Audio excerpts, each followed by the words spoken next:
Est-ce que vous utilisez vos genoux? Mais apprends, toi, chrétien, à ployer les genoux devant ton Dieu. Ton Dieu n'est pas mort.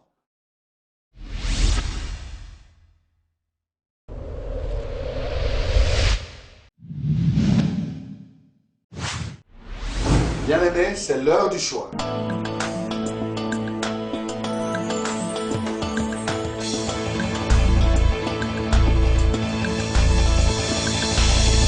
Au pied du Seigneur, je t'invite pour écouter la parole éternelle, car c'est l'heure du choix. C'est l'heure du choix. C'est l'heure du choix. C'est l'heure du choix.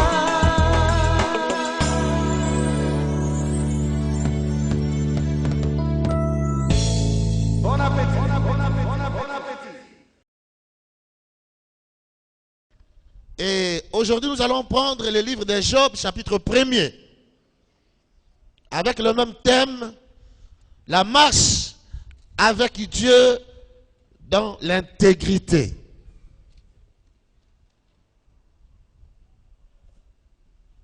Nous sommes dans Job, chapitre 1er. Nous lirons à partir du premier verset jusqu'au verset 12e.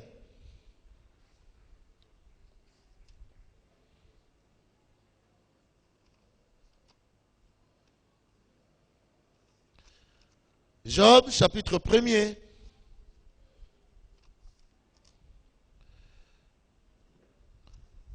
versets 1 à 12, et nous continuons le même thème de la fois passée que nous avons eu à développer ici. Marcher avec Dieu dans l'intégrité. Il y avait dans le pays d'Uz un homme dont le nom était Job. Cet homme était intègre et droit. Il craignait Dieu et s'écartait du mal. Il lui naquit 7 fils et 3 filles. Son troupeau était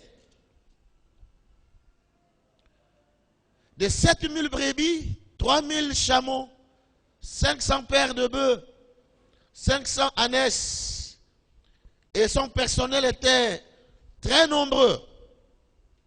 Cet homme était le plus considérable de tous les fils de l'Orient. Ses fils allaient dans la maison de chacun de tour à tour, pour donner un festin.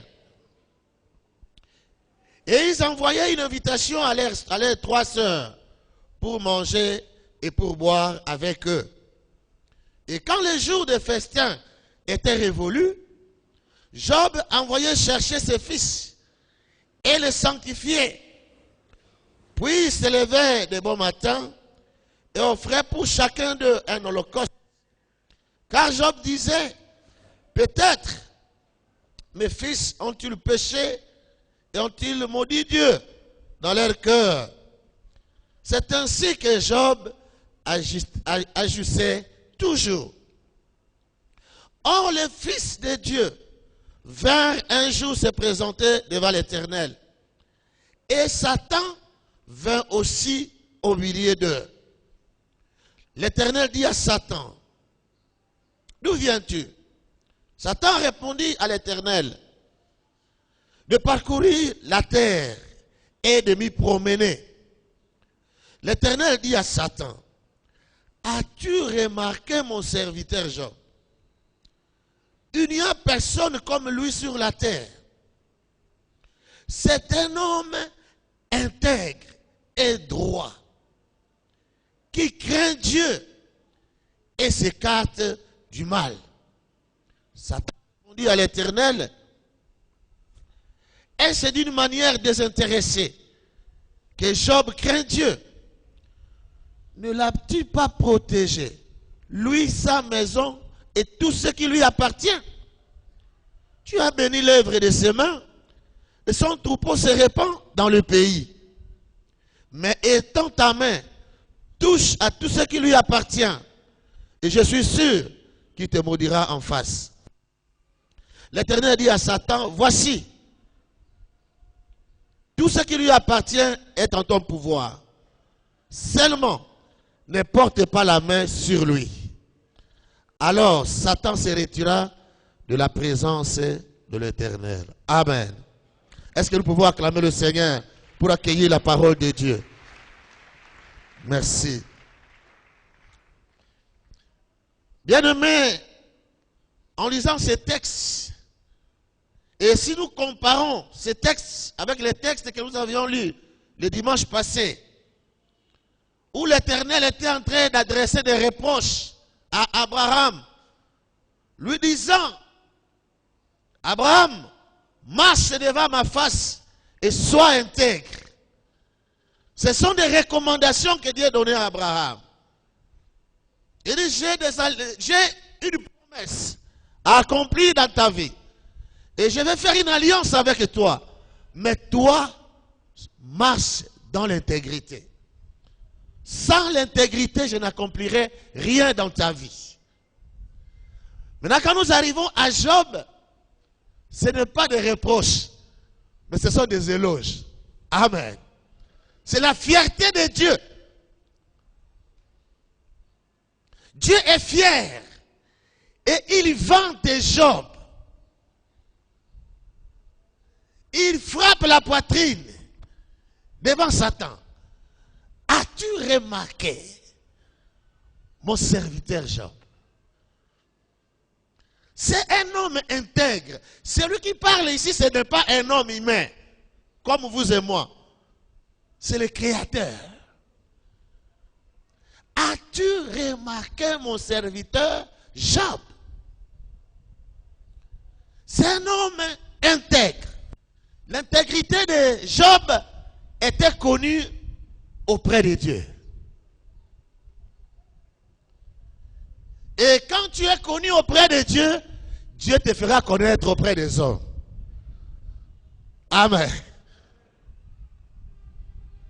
Si tu es grand aux yeux de Dieu, si tu es connu de Dieu, Dieu te fera connaître. Il est capable lui-même de faire ta publicité. Tu n'as pas besoin de chercher toi-même à t'introduire, non. Lui-même, il est capable de le faire.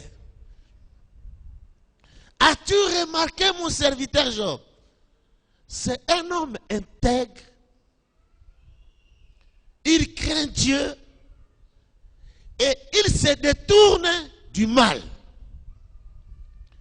Et quand vous lisez Job 31, verset 1er, Job a fait une déclaration qui m'a touché toujours.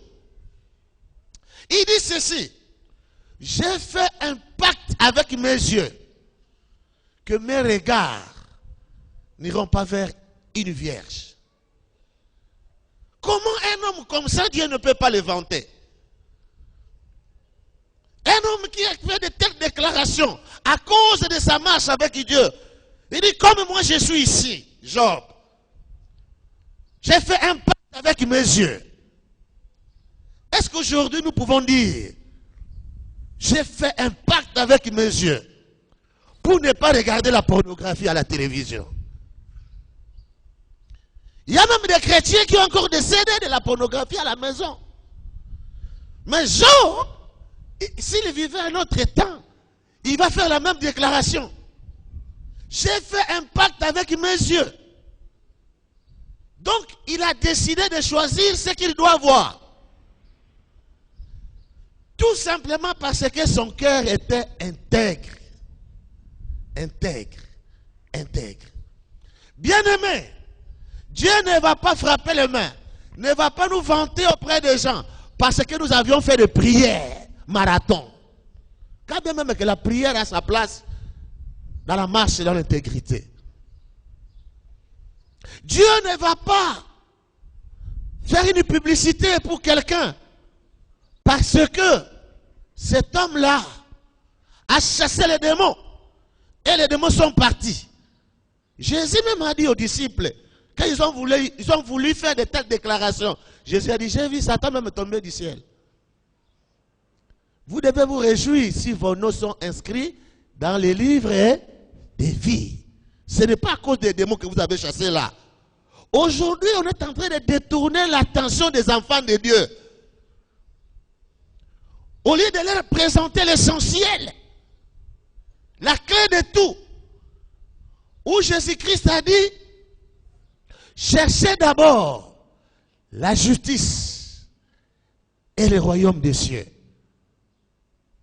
Et toutes ces choses vous seront données par-dessus tout. Matthieu 6, 33. Bien-aimés, nous allons dans les accessoires.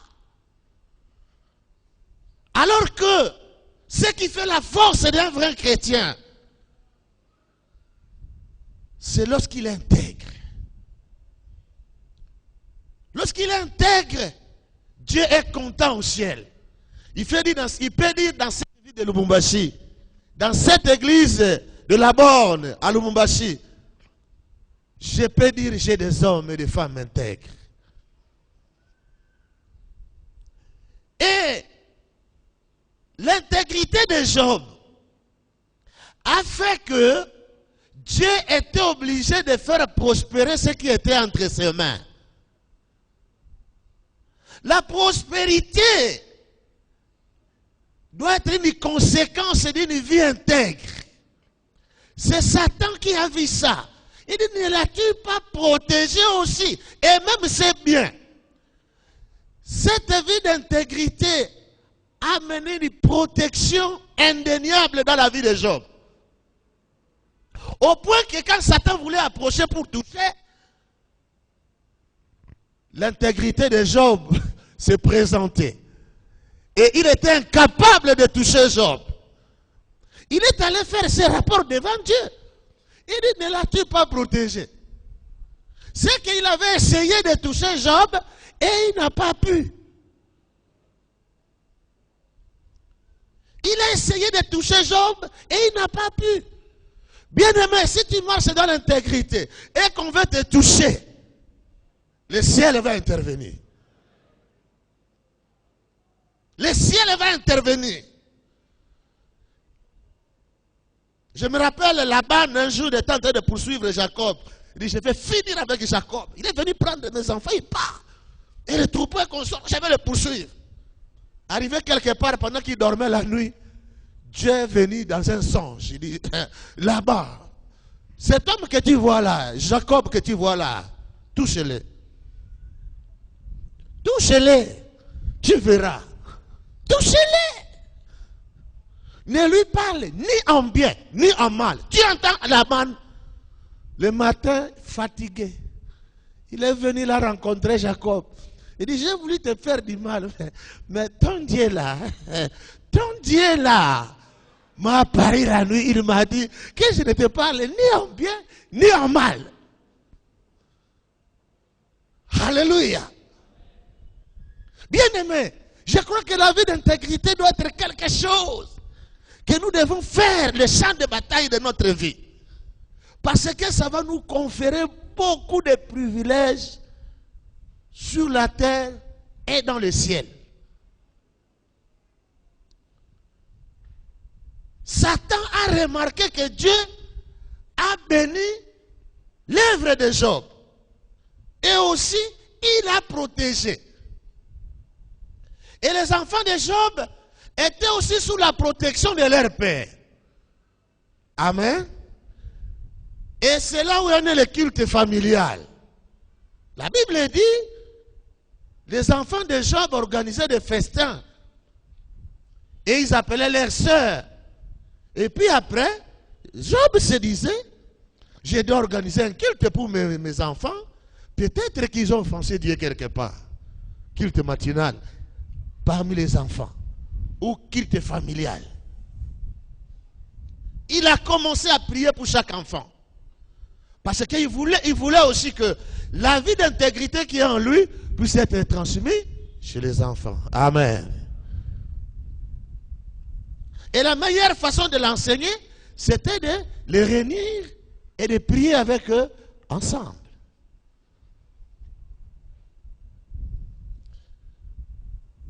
Job n'était pas considéré parce qu'il avait beaucoup de troupeaux. Mais la considération de Job était tout simplement parce que il était intègre, craignant Dieu, se détournant du mal. Il est malheureux de voir quelqu'un venir à l'église au lieu de craindre Dieu et de se détourner du mal. Lui, il embrasse même le mal. Non, ça c'est une contradiction. Marchez avec Dieu dans l'intégrité, vous n'allez pas regretter. Et avant d'aller plus loin, nous allons voir quelques piliers. Quelques piliers de la marche avec Dieu dans l'intégrité. Parce que dans chaque maison, il y a toujours des piliers, des colonnes, ainsi de suite. Nous allons voir quelques piliers de la marche avec Dieu dans l'intégrité. Premier pilier de la marche avec Dieu dans l'intégrité. Il s'appelle la conversion. Vous ne pouvez pas marcher avec Dieu dans l'intégrité si vous n'avez pas donné votre cœur à Jésus, si vous n'êtes pas né de nouveau et si vous n'êtes pas transformé. 2 Corinthiens chapitre 5 verset 17 il dit: dès que quelqu'un est en Christ, il est une nouvelle créature. Les choses anciennes passent et toutes choses deviennent nouvelles. Tout commence par la conversion. Si nous essayons de vouloir marcher avec Dieu dans l'intégrité sans commencer par la conversion, nous n'allons pas parvenir. Nous ne parviendrons pas. Et Dieu ne peut pas aller loin avec nous. La conversion, c'est comme une chenille qui devient papillon. Mais il doit passer par la métamorphose.